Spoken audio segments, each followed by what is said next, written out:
because he goes after anything that runs. In the beginning he doesn't know what to go for, but movement, and the penny drops in, it might be the giraffe.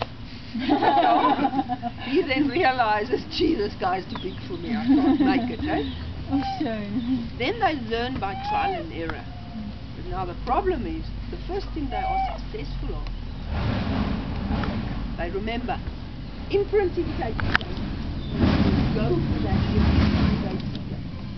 So if we release this guy on a game farm, and he is successful, and it's a sable antelope calf. Now cheetah is not going to be very popular.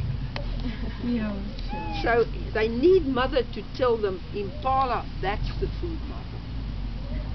So that imprinting then takes place at a young age. Otherwise they get imprinted on the wrong thing.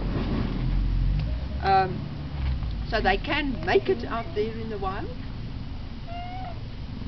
They're not afraid of people. And the penny drops in with movement.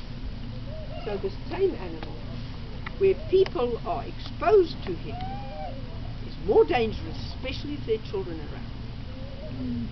We haven't had a child run across a lawn yet with a cheetah on the loose. We're still waiting for a bottle of tea. But if you see the cheetah's reaction with small children out here, they pick up the child immediately. You see them focused on that child, and they will not let go to go goose flesh to see it. The moment you take the child, put him on your shoulders, they lose him. So size seems to have something to do with it, and movement. Somebody on a bicycle